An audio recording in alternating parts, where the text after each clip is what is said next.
It was Christmas Day, and Logan began to notice a decline in everyone's rationality. He tried to keep John calm, but their conversations usually ended in the larger man becoming agitated and wandering off to find something to obliterate. Logan noticed Eve was speaking less and less, while sleeping almost all day. He recognized it as a telltale sign of depression. Her normally jaunty demeanor had declined as she became less sociable. Logan wanted to do something for them, anything, to bring their spirits up. It was partly to help himself too, as seeing his friends in such a state was bringing him down. So he began scrounging around the store and asking around for potential gifts for his friends.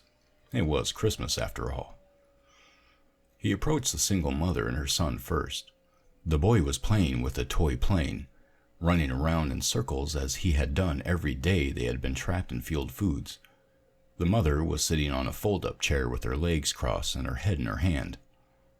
"Hello, Marissa," Logan said as he approached. The mother nearly jumped out of her chair and blinked her eyes. She responded, "Oh, sorry, was resting my eyes." "Forgive me if I woke you." "No, it's okay. What's up?" "My friends, as with all of us, need a pick-me-up. Was wondering if you had any ideas." She brushed her unkempt hair out of her face and scrunched her face up. She said, well, I've always found alcohol helps," before chuckling nervously. Logan grinned so she didn't feel uncomfortable, then said, "You might be onto something. You happen to see any? Don't think I've seen any bottles." She leaned in towards Logan and spoke quietly. "I think the manager Oswald is hoarding whatever booze there is." "I see." Her son fell down into the linoleum floor, making a smacking noise as he landed face first. His mother gave Logan a weary look as the boy began to cry.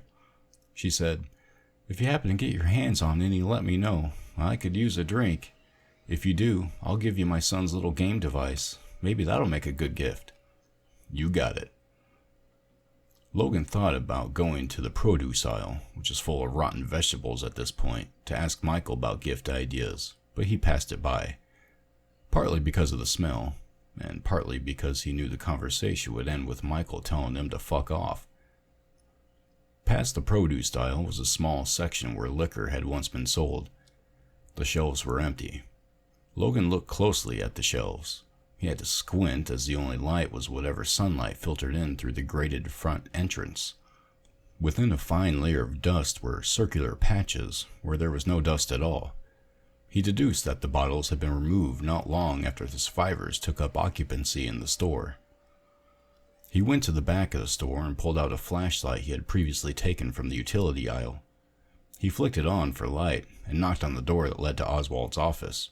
There was some muffled fumbling inside before the short, squirrely man opened the door. His stained and rumpled dress shirt was unbuttoned, giving view to his hairy gut. Oswald pushed up his glasses and said, "Can I, help you?" "Merry Christmas, Oswald," said Logan, trying to be friendly. "Oh, is it Christmas already?" said the manager, while scratching his bald head. "I suppose it is. Well, Merry Christmas to you, Logan." "I'm looking for a gift for my friends, and a birdie tells me you have some alcohol." Oswald narrowed his eyes and looked Logan up and down before he responded, "Well, maybe I do, maybe I don't. What if I did?" "If you did, then I'd like something for my friends." "What do you have for trade?" asked Oswald, folding his arms and propping the door open with his foot. Logan silently cursed how this normally twitchy man was suddenly a master negotiator. "I don't have anything, I'm afraid, unless you're interested in my pocket knife." "Nope, then I don't think I have any alcohol. Sorry," said Oswald. "But if I did, I would take a pack of cigarettes for a bottle of rum." Logan found himself befuddled, a feeling he wasn't used to. There was more to this man than a manager in an obscure grocery store. Logan had assumed he was a prude, but there he was, hiding alcohol, wanting cigarettes, and spending time with a teenage girl. Logan nodded and said, "I'll see what I can do." Cigarettes. Field Foods didn't sell them, and the only people he had seen smoking were Marissa and one of the Marines. It had been weeks since they had lit one up, though. He hung his head in defeat, his quest finished in failure. Making his way to the break room, where he, John, and Eve had taken occupancy, he heard footsteps behind him. The smallest of noises echoed loudly in the dank, smelly store, and Logan had been using this fact to his advantage to keep tabs on people's location. He turned and raised his flashlight towards the noise. The beam cut like a laser through the dust and darkness. The footsteps stopped on the other side of a shelving unit. "Come on out, I've already heard you," Logan said. A figure walked out from behind the shelves and into the circular light. It was Lieutenant Ironson. Unflinching from the light, his years of military service were evident on his stony face. "At ease, soldier," said Ironson. Logan couldn't tell if the emotionless man was joking or serious. Logan lowered the flashlight and said, "What brings you to the back of the store?" "Just going for a walk. Keep my mind focused. Needed time away from the squad, too." "Trouble in paradise?" Ironson looked in the direction of the entrance and said, "Suppose you could say that. Never thought this is how I'd be spending Christmas." "Nor I. Everyone is on edge," said Logan, as he leaned against an end cap of toilet paper. Ironson looked back over to Logan and seemed to stare right through him. "They should be. We can't stay here forever, and we can't leave either. It's too dangerous." Logan didn't respond. Ironson's words corresponded with what he had been thinking already. Logan had been keeping tabs on their supplies and average usage. When they first arrived, there was plenty of food to go around for everyone. After almost 2 months, the produce and meats that they weren't able to eat or preserve had expired. The boxed and canned goods that were left wouldn't last another month, and their water supply was dwindling. "How are you and your friends doing?" asked Ironson. "Haven't seen the girl very much." "They're feeling the effects of being stuck like everyone else," said Logan. "I wanted to do something for them for Christmas, but it seems I failed." "What were you thinking?" "All I need is a pack of cigarettes," Logan said with a frustrated shrug. "Never took you for a smoker?" "Not for me." Ironson approached Logan and grinned, creasing his already creased face even more.